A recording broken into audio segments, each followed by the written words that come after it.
हाय दोस्तों, आप लोगों को फिर से एक बार मेरा YouTube channel Roshni the light में स्वागत है। मैं रोशनी। तो मैंने अभी स्टार्ट किए हैं कि आप लोगों को किस तरह से मैंने अपने इंटरकास्ट मैरिज की। मैं एक हिंदू घर से हूँ और मेरे हस्बैंड जो है मुस्लिम फैमिली से है। और हम लोग का लगभग 30 साल आगे 30 साल हो ही चुका है दोस्तों। 30 साल आगे शादी हुई थी। तो जैसे कि मैंने बताया मतलब अलग अलग जाति धर्म में शादी करना अभी भी आसान नहीं, तो उस वक्त कैसे संभव हुआ, तो हम लोगों ने किस तरह से शादी की, उस बारे में मैं आप लोग को बताना चाहती हूँ।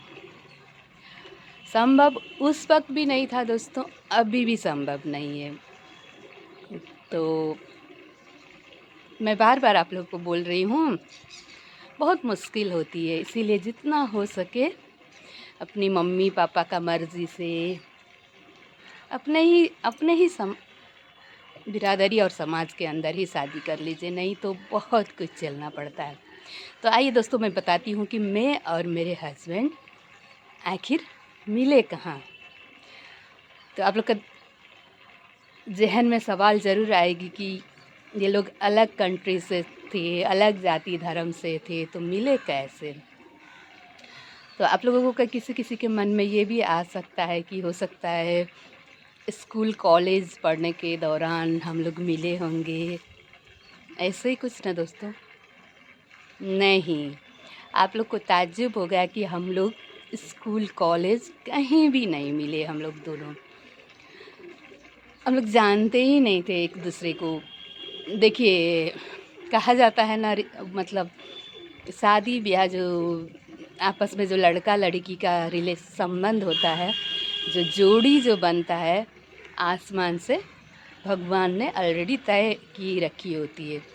जोड़ी आसमान से बनती है। बिल्कुल सही है दोस्तों। कभी मैंने भी नहीं सोचा था और मेरे हस्बैंड ने भी नहीं सोचा था कि हम लोग का शादी इस तरह से।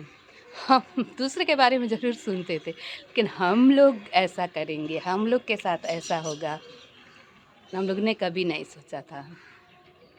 तो बस जोड़ी लिखा हुआ था, हम लोग का शादी हो गया। और मैंने जैसे आगे भी बताया, मैं बहुत लकी थी, मेरे हस्बैंड बहुत सपोर्टिव निकले, बहुत अच्छे। शायद उनके लिए मैं भी अच्छी निकली होंगी, ये तो उनको पूछना पड़ेगा दोस्तों, कभी पूछिएगा उनसे भी। तो ये भी बोले कि मेरे घर वाले भी सपोर्टिव थे, मेरे इधर ससुराल वाले सपोर्टिव थे। शुरुआती दौर में तो लड़का के घर के तरफ ही सपोर्टिव होना ज़रूरी है ना दोस्तों, क्योंकि लड़की अपना माँ बाप का घर छोड़ के ससुराल में ही आती है। चलो मायके बाद में मान जाएंगे, ठीक है, लेकिन शुरू में जब आप घर छोड़ के आती हैं तो ससुराल वालों का सपोर्टिव होना बहुत ज़रूरी होती है दोस्तों। और मैंने बोला कि सबसे ज़्यादा ज़रूरी होती है आपकी जो लाइफ पार्टनर, जिसके भरोसे आपने सब कुछ त्यागा है, उसका सपोर्टिव और अच्छा जेन्युइन होना बहुत ज़रूरी होता है। और मैंने जैसे बताया कि मैं लकी थी, मेरे मामले में दोनों चीज़ अच्छी साबित हुई, घर वाले और मेरे हस्बैंड दोनों। तो अब क्या बताना बाकी है दोस्तों कि मैं कैसे मिली इनसे।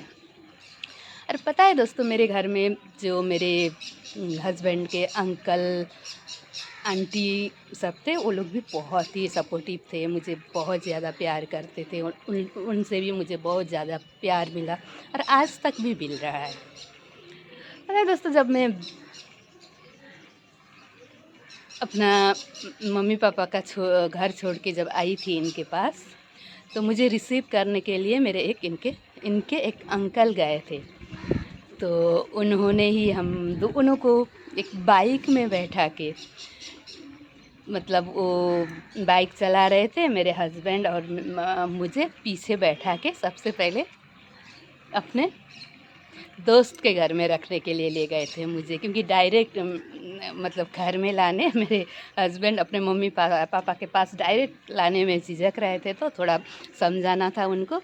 तो मुझे मेरे अंकल थे, मेरे हस्बैंड के अंकल, वो बाइक में बिठा के अपने दोस्त के घर में ले गए थे, ताकि एक दिन के लिए तुम यहाँ रखो, घर में सब कुछ समझाया जाएगा, सब ठीक हो जाएगा, तो तुमको फिर घर में लाया जाएगा। याद करते ना दोस्तों, यकीन नहीं होता है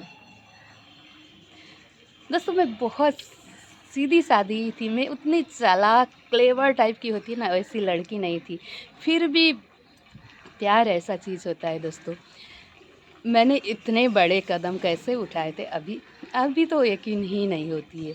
लगता है कि अभी होता तो ऐसा मैं कर सकती नहीं। दोस्तों मेरा ये कहानी बहुत ज़्यादा इंटरेस्टिंग है। मेरे चैनल को लाइक कीजिए, कमेंट कीजिए, सब्सक्राइब कीजिए। मैं आगे आप लोगों को सब कहानी बताऊंगी। शुक्रिया।